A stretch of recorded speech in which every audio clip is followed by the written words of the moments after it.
Hello मेरे प्यारे छात्रों और छात्राओं, कैसे हो आप सब और कैसी चल रही है आप सभी के केमिस्ट्री की तैयारी। आई होप कि आप सभी बहुत अच्छे होंगे और कुछ बच्चे तो केमिस्ट्री की बहुत अच्छी तैयारी कर चुके होंगे, लेकिन कुछ स्टूडेंट ऐसे हैं ना जिनको डर लग रहा होगा कि सर केमिस्ट्री में हमें कुछ भी नहीं आता, आखिर हम केमिस्ट्री में क्या पढ़ें। कहीं ऐसा ना हो कि केमिस्ट्री का पेपर देने जाएं और हम कुछ लिख ही ना पाएं। तो बिल्कुल टेंशन फ्री हो जाइए, क्योंकि मैं आज आपके लिए लेकर आया हूं ना एक ऐसा क्लास। इस क्लास को अगर आप देखकर जाते हो, केमिस्ट्री में आपको 70 में 55 प्लस लाने से कोई रोक ही नहीं सकता। देखो भैया, मैं 70 में 70 तो नहीं कहूंगा, लेकिन हां ये वीडियो देखने के बाद 70 में 55 प्लस आप लेकर आओगे, ये मेरी गारंटी है। अब ये मैं क्यों कह रहा हूं, क्योंकि आज के इस वीडियो में मैं आपको बताऊंगा क्लास 12 केमिस्ट्री के जितने भी मोस्ट इंपॉर्टेंट क्वेश्चंस हैं जो अब तक आपके बोर्ड एग्जाम में सबसे ज्यादा पूछे गए हैं। बस 30-40 क्वेश्चन होंगे, वो 30-40 क्वेश्चन आप तैयार कर लेंगे ना, केमिस्ट्री का डर हमेशा के लिए खत्म हो जाएगा। और वो 30-40 टॉपिक, वो 30-40 क्वेश्चन बस आप खुद को 10 दिन कमरे में बंद कर कर पढ़ लो, केमिस्ट्री में अगला टॉपर आप ही बनोगे। आज मैं पूरे केमिस्ट्री का ऑपरेशन करूंगा, क्या क्या आपको कम समय में केमिस्ट्री में पढ़ना है। सबसे पहले हम केमिस्ट्री के महत्वपूर्ण नियम को देखेंगे।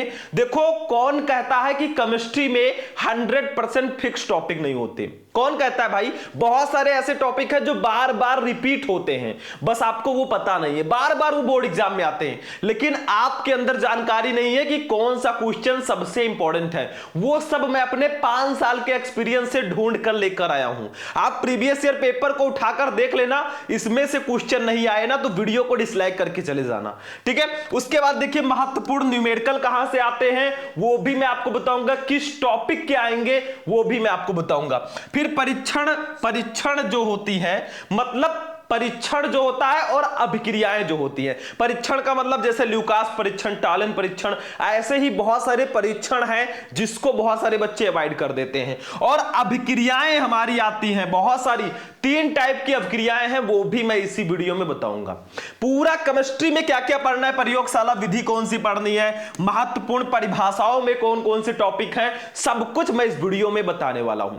तो चलिए वीडियो को स्टार्ट करते हैं। बस वीडियो को लाइक करना, चैनल को सब्सक्राइब कर लेना, ताकि आप भी हमारी फैमिली में ऐड हो जाएं और आपको भी डेली क्लासेस टाइम से मिलता रहे। चलो स्टार्ट करते हैं। सबसे पहले मैं आप लोगों को यही कहना चाहूंगा ना कि आपके केमिस्ट्री में जितने भी इंपॉर्टेंट नियम हैं, सबसे पहले आप उनको टारगेट कीजिए, सबसे पहले उनको पढ़िए। कुछ बच्चे जो है ना छोटे मोटे और फालतू टॉपिक में अपना टाइम वेस्ट कर देते हैं, उन्हीं के लिए ये वीडियो है कि आखिर आपको एक्चुअल में पढ़ना क्या है, कौन से टॉपिक पढ़ने वो मैं बताने वाला हूं। तो सबसे पहले आप सारे के सारे महत्वपूर्ण नियम को टारगेट कीजिए, जो इंपॉर्टेंट नियम है। जैसे देखो, जो नियम के आने के चांसेस है ना, वो 90% चांसेस होते हैं या 100% चांसेस भी हो सकते हैं। जैसे हेनरी का नियम बहुत ज्यादा पूछा जाता है चैप्टर 1 में, राउल्ट का नियम 2 नंबर में पूछा जाता है, बहुत इंपॉर्टेंट है। इन सबको मैं एक एक करके पढ़ा चुका हूं। आप लोग बस सर्च करना हेनरी का नियम शुभम लेक्चरर, राउल्ट का नियम शुभम लेक्चरर, आपको वीडियो मिल जाएगा, ठीक है। फिर वान ठाप गुणांक का नियम, कोलरॉस का नियम, नेर्नेस्ट समीकरण, ये सब नियम सबसे पहले आप टारगेट करो। इसी को बोलते हैं स्मार्ट स्टडी। सबसे पहले आपको जितने भी नियम है ना उसको पढ़ लेना है, क्योंकि नियम बहुत ज्यादा होते नहीं है और इनके आने के चांसेस 90% या 100% होते हैं। एक ना एक नियम आना ही है, ठीक है। अगर आप चाहते हैं ऐसे ही मैं और भी सब्जेक्ट का वीडियो लाऊं, तो बस आप इस वीडियो पर 1000 लाइक्स करवा दीजिए किसी तरह अपने दोस्तों के साथ शेयर करके, और 1000 कमेंट आप लोगों के द्वारा आना चाहिए। मैं सारे सब्जेक्ट का PDF भी आपको दे दूंगा अगर ये माइलस्टोन पूरा हो गया तो, ठीक है। चलिए आगे देखते हैं। नियम में और भी है, जैसे फैराडे के विद्युत अपघटन का नियम, 2 नंबर, 3 नंबर, 4 नंबर में भी ये क्वेश्चन आता है। 2 नंबर में एक ही नियम पूछ लिया जाएगा, 3 और 4 नंबर में दोनों नियम पूछ लिए जाते हैं। तो फैराडे के विद्युत अपघटन का नियम बहुत इंपॉर्टेंट है, हमारे चैप्टर नंबर 2 विद्युत रसायन से। ठीक है, बहुत ध्यान से, ये नियम तो बिल्कुल छोड़ना ही नहीं है, कोई भी नियम नहीं छोड़ना, इसीलिए मैंने सबसे पहले महत्वपूर्ण नियम को रखा है जो आपके 2 नंबर 3 नंबर सब में आते हैं। फिर हम 5 नंबर वाले क्वेश्चंस भी देखेंगे, टेंशन मत लेना, थोड़ा सा टाइम निकालकर बस ये वीडियो देख लेना। उसके बाद में वेग नियम या दर व्यंजक बहुत इंपॉर्टेंट है, संयोजकता आबंध सिद्धांत बीबीटी मतलब बैलेंस बॉन्ड थ्योरी, इसको बिल्कुल मत भूलना। उपसह संयोजन यौगिक में ये टॉपिक लघु उत्तरीय प्रश्नों में डायरेक्टली पूछा जाता है, तो इसको तो पढ़ना ही पढ़ना है। उसके बाद में ल्यूकास परीक्षण, ये टॉपिक आपके लघु उत्तरीय प्रश्नों में आता है चैप्टर नंबर 7 एल्कोहल फिनॉल एवं ईथर से। ल्यूकास परीक्षण के द्वारा हम प्राथमिक द्वितीयक और तृतीयक एल्कोहल में विभेद करते हैं, ये क्वेश्चंस मैं आपको ऑलरेडी बता चुका हूं। ठीक है, तो आप सबसे पहले केमिस्ट्री में अगर आपने अब तक कुछ नहीं पढ़ा है, डर सता रहा है ना कि सर कहीं हम फेल ना हो जाएं, तो केमिस्ट्री में सबसे पहले ये सारे नियम पढ़ दो, 5 से 10 नंबर आपका कहीं नहीं जाएगा, ये हमारी गारंटी है।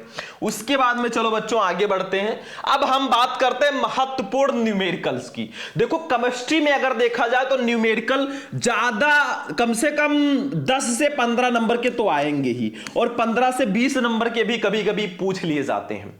अब देखो न्यूमेरिकल केमिस्ट्री में आसान क्यों हो जाता है, आपको सिर्फ 3 चैप्टर का न्यूमेरिकल पढ़ना है। सबसे पहला आपका है विलयन, दूसरा विद्युत रसायन, तीसरा रासायनिक बलगतिकी।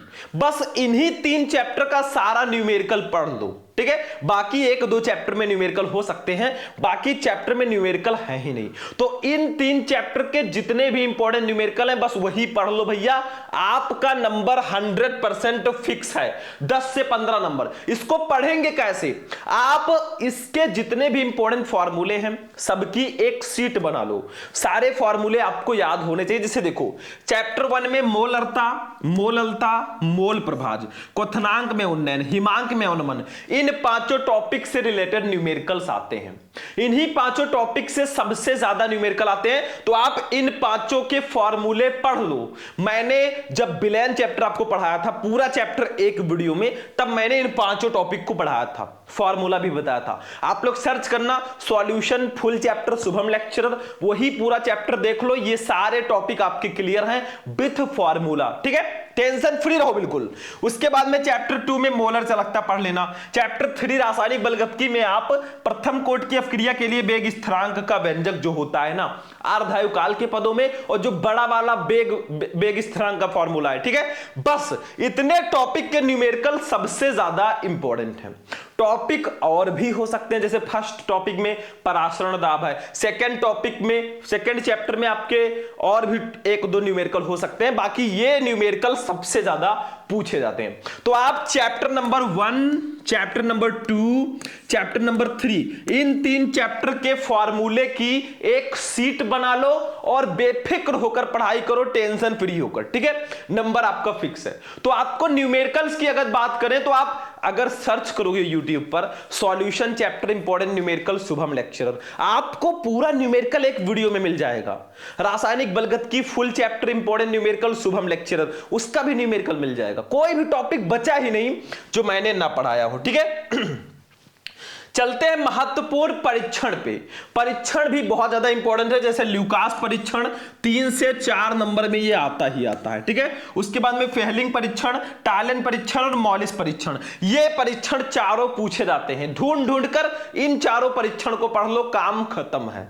और केमिस्ट्री में कुछ अंतर वाले क्वेश्चंस भी आते हैं, तो उसको भी मैं एक क्लास में लेकर आ जाऊंगा अगर आप लोग कमेंट करोगे। ठीक है, चलो तो परीक्षण में इतना पढ़ लेना।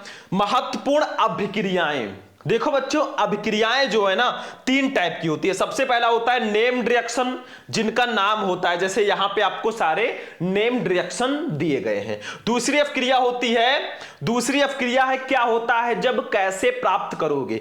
3 टाइप की रिएक्शंस होती हैं, तो आप सबसे पहले जितने भी नेम्ड रिएक्शन हैं सबको पढ़ लो भैया। जैसे देखो उर्ट अभिक्रिया, उर्ट्स फिटिंग अभिक्रिया, राइमर्टिमन अभिक्रिया, कोल्बे अभिक्रिया, एल्डोल संघनन, इन सबको बोलते हैं हम नेम्ड रिएक्शन। ठीक है, इनको हम बोलते हैं नेम्ड रिएक्शन। ये आप अगर पढ़ लेते हो ना भैया, तो कम से कम कुछ नहीं तो 5 से 8 नंबर आपके कंप्लीट हो ही जाएंगे। ठीक है, इतना तो मिनिमम हो जाएगा। बाकी स्मिट अफक्रिया, हाफमैन ब्रोमेमाइड अफक्रिया, कैनिजारो अफक्रिया, होंसडीकर अफक्रिया, फ्रीडल क्रॉफ्ट अफक्रिया, बस ये 10 अफक्रिया पढ़ लो और बेफिक्र होकर बैठ जाओ कि मेरा 5 से 8 नंबर क्लियर है। मैंने एक ही वीडियो में इन सारे रिएक्शंस को बता रखा है, बस आप लोग सर्च करना कि class 12 chemistry important named reaction Shubham lecturer, आपको वीडियो मिल जाएगा, जाकर जरूर देख लेना। 2 टाइप की और अफक्रियाएं होती हैं। देखो क्या होता है जब, ये रिएक्शन बहुत ज्यादा आता है, क्या होता है जब इस टॉपिक का रिएक्शन बहुत ज्यादा आता है बच्चों, तो इस टॉपिक पर मैं वीडियो बना ही चुका हूं। 10-10 रिएक्शन मैंने आपको दोनों के बता दिए हैं। कैसे प्राप्त करोगे, कैसे प्राप्त करोगे, इन दोनों टाइप के रिएक्शंस भी आते हैं। देखो ये रिएक्शन 5 नंबर में तो आते ही आते हैं, साथ में बीच बीच में भी कभी कभी पूछ लिए जाते हैं। क्या होता है जब, कैसे प्राप्त करोगे, दोनों के रिएक्शंस मैंने बताए हैं 10-10, जो सबसे इंपॉर्टेंट रिएक्शन है वो मैंने बताया। आप लोग सर्च करना क्या होता है जब important reaction Shubham lecturer, video मिल जाएगा। कैसे प्राप्त करोगे important reaction Shubham lecturer, video मिल जाएगा। कहां पड़े हो चक्कर में, कोई नहीं है टक्कर में। चलिए स्टार्ट करते हैं, आगे बढ़ते। तो इतना नेम्ड रिएक्शन पढ़ लेना, बाकी क्या होता है जब, कैसे प्राप्त करोगे की रिएक्शंस आते हैं। बात करते हैं हम अब लॉन्ग क्वेश्चंस की। भैया पूरे 20 नंबर के आप विस्तृत उत्तरीय प्रश्न आते हैं, समझ लो इतना क्वेश्चन तैयार कर लिया, 20 नंबर आपका फिक्स है। देखो इसको बोलते हैं महत्वपूर्ण प्रयोगशाला विधियां।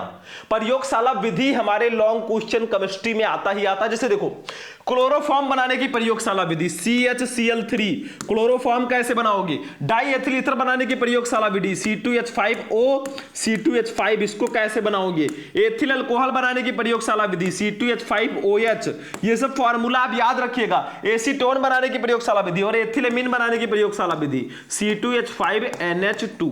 एसीटोन का फॉर्मूला आप लोग कमेंट करके बताना। बस ये 5 प्रयोगशाला विधियां पढ़ लो ना, टेंशन फ्री होकर बैठ जाओ कि मेरा नंबर फिक्स है। 15 से 20 नंबर आपका कंप्लीट हो जाएगा। आगे भी देखें है कि नहीं है, नहीं है, ठीक है। तो इतने आपको प्रयोगशाला विधियां पढ़ लेनी है जो आपके सामने है लॉन्ग क्वेश्चंस। बाकी 1-2 लॉन्ग क्वेश्चन और होंगे लास्ट चैप्टर जय वड़ू के, वो भी मैं बता दूंगा। लेकिन इन 5 को अगर नहीं पढ़ाना तो समझ लो 15 से 20 नंबर कम हो गया। लॉन्ग क्वेश्चन यहां पे केमिस्ट्री में 100% फिक्स है, इसमें से आएगा ही आएगा, ये हमारी गारंटी है। बाकी आप लोग देख लीजिएगा। चलो इसको नोट कर लो फटाफट। पीडीएफ चाहिए कमेंट कर देना, वीडियो को लाइक कर देना। अब बात करते हैं लास्ट में परिभाषाओं की। देखो भैया केमिस्ट्री में बहुत सारे डेफिनेशन भी हैं, परिभाषाएं भी हैं, जो मैंने अलग अलग वीडियोस में आपको बता रखा है। मैंने सबसे पहले इंपॉर्टेंट नियम को बताया जो बहुत इंपॉर्टेंट है, फिर न्यूमेरिकल को बताया जो बहुत इंपॉर्टेंट है, फिर उसको अभिक्रियाओं को और परीक्षण को बताया और लॉन्ग क्वेश्चन को भी बताया। अब हम परिभाषाओं को समझ लेते हैं। 2 नंबर 3 नंबर किसी में भी ये आ सकते हैं। जैसे देखो मोलरता पढ़ लेना, मोललता, मोल प्रभाज, इसकी परिभाषा और फॉर्मूला दोनों पढ़ना। परासरण तथा परासरण दाब, क्वथनांक में उन्नयन, हिमांक में उन्नमन, इन सबका डेफिनेशन जरूर पढ़ लेना और इसका फॉर्मूला। ठीक है, इन सबको अगर आप लोग कहोगे पूरा फॉर्मूला, पूरा डेफिनेशन मैं एक वीडियो में ले आऊंगा। सिर्फ कमेंट किया करो, सपोर्ट करो, बाकी हम आपके लिए खड़े हैं। हमेशा मोटिवेशन हमें मिलता है जब आप ये करते हैं, चैनल को सब्सक्राइब करते हैं। अगला विशिष्ट चालकत्व या चालकता, कप्पा = 1/ρ याद होगा। ठीक है, मोलर चालकता, तुल्यांकी चालकता, इलेक्ट्रोड, इलेक्ट्रोड विभव, विद्युत रासायनिक सेल, सेल का विद्युत वाहक बल। देखो 9 नंबर तक, सॉरी यहां 6 नंबर तक जो टॉपिक था ना चैप्टर 1 का था, ये पूरा टॉपिक चैप्टर 2 का है। सारे चैप्टर के मोस्ट इंपॉर्टेंट परिभाषाएं भी मैं बता दे रहा हूं। इतना जरूर तैयार कर लेना, 2-2 नंबर 3-3 नंबर में ये क्वेश्चन आते ही आते हैं। सबसे पहले आप उनको तैयार करना जिसको मैंने सबसे पहले बताया है, क्योंकि वो सब 100% फिक्स है। उसके बाद में चैप्टर 3 में अभिक्रिया का वेग, अभिक्रिया की कोटि पढ़ लेना, अर्धायु पढ़ लेना, शून्य कोटि की अभिक्रिया, प्रथम कोटि की अभिक्रिया, द्वितीय कोटि की अभिक्रिया, ये सब आपको पढ़ना है। अभिक्रिया की कोटि और आणविकता क्या होती है इसको पढ़ लेना। ठीक है, उसके बाद में चैप्टर नंबर, अभिक्रिया की आणविकता हो गया। चैप्टर 4 में यानी कि DOMF ब्लॉक में आप डी ब्लॉक के तत्व पढ़ लेना, लैंथेनाइड तथा एक्टेनाइड पढ़ लेना। चैप्टर 5 उपसंयोजन यौगिक में उपसंयोजन यौगिक लिगैंड पढ़ लेना। चैप्टर 6 हैलोएल्केन और हैलोएरिन में आप हैलोएल्केन्स पढ़ लेना। ये सब मैं पढ़ा चुका हूं ऑलरेडी। वुड्स अभिक्रिया, SN1 तथा SN2 अपक्रिया मोस्ट इंपॉर्टेंट टॉपिक है, लघुत्तरीय प्रश्नों में अक्सर आता है। हाइलोएरिन पढ़ लेना, क्लोरोबेंजीन पढ़ लेना, क्लोरोफॉर्म CHCl3 पढ़ लेना। फिर चैप्टर नंबर 7 एल्कोहल, फिनॉल और ईथर में आप एल्कोहल के बारे में पढ़ लेना, बहुत इंपॉर्टेंट है। मतलब ये सब डेफिनेशन टाइप की चीजें मैं बता रहा हूं जो आपको पढ़ना ही पढ़ना है, क्योंकि ये काफी ज्यादा इंपॉर्टेंट होते हैं मेरे नजरिए से। बाकी आप लोग सारे टॉपिक को, सारे क्वेश्चन को आपको पढ़ना है। सबसे पहले सारे नियम को पढ़ डालो, फिर न्यूमेरिकल को सारे सॉल्व कर लो, फिर रिएक्शंस को पढ़ लो, परीक्षण को पढ़ लो, फिर 5 नंबर वाले क्वेश्चन पढ़ लो और फिर इसको पढ़ लो, काम खत्म है। थोड़ा समय तो लगेगा, टाइम तो लगेगा। और आप चाहो तो देखो, आप चाहो तो इसी समय को सोना बना दो, चाहो तो सोने में गुजार दो। कोई भी बच्चा है ना, फिर 10 दिन में पूरी केमिस्ट्री क्लियर कर सकता है, अगर उसके अंदर जुनून है कि हाँ मुझे करना ही करना है। अगर आपने ठान लिया ना तो हो जाएगा। फिर अल्कोहल का वर्गीकरण पढ़ लेना, एथिल अल्कोहल या एथेनॉल पढ़ लेना, फिनॉल पढ़ लेना, ठीक है। फिनॉल C6H5OH जो होता है, या इसका एक स्ट्रक्चरल फॉर्मूला कुछ ऐसे होता है, OH लगा दो, ठीक है। ये फिनॉल होता है, फिनॉल का वर्गीकरण, फिनॉल के निर्माण की विधियां। फिर ईथर पढ़ लेना, जो ROR टाइप के यौगिक होते हैं, ईथर होते हैं, जैसे die ethyl ether C2H5O C2H5, ठीक है। फिर ईथरों का नामकरण, ईथरों के निर्माण की विधियां। चैप्टर 8 में एल्डिहाइड, कीटोन एवं कार्बोक्सिलिक अम्ल में आप एल्डिहाइड पढ़ लेना, CHO ग्रुप वाले, जैसे HCHO form aldehyde, CH3CHO acetaldehyde, यही सब तो होता है। चलो, एल्डिहाइड एवं कीटोन का नामकरण पढ़ लो। कार्बोक्सिलिक अम्ल COOH वाले कार्बोक्सिलिक अम्ल होते हैं, जैसे HCOOH, ये फॉर्मिक अम्ल है, ठीक है। फिर 44 कार्बोक्सिलिक अम्लों का नामकरण कैसे करेंगे वो भी पढ़ लेना, बहुत ज्यादा इंपॉर्टेंट है।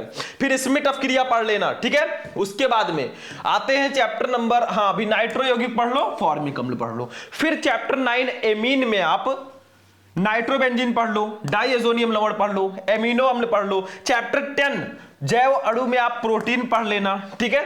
फिर DNA तथा RNA के बारे में पढ़ लेना, एंजाइम पढ़ लेना, विटामिन पढ़ लेना, DNA फिंगर प्रिंटिंग पढ़ लेना। बस इतने डेफिनेशन पढ़ लो, बाकी पूरे केमिस्ट्री में आपको क्या क्या पढ़ने हैं सब कुछ मैंने बता दिया। पहले आप नियम पढ़ो अच्छे से, फिर न्यूमेरिकल सॉल्व करो, फिर अभिक्रियाएं पढ़ो, फिर परीक्षण पढ़ो, फिर प्रयोगशाला विधि पढ़ो। बहुत कम कम क्वेश्चन है, उसके बाद में आप परिभाषाओं को टारगेट करो, काम हो जाएगा। तो जाते जाते इस वीडियो को लाइक करना, PDF चाहिए कमेंट में PDF लिख देना, बाकी चैनल को भी सब्सक्राइब कर लेना। चलते हैं, फिर मिलेंगे किसी नेक्स्ट वीडियो में नेक्स्ट टॉपिक के साथ। तब तक के लिए जय हिंद।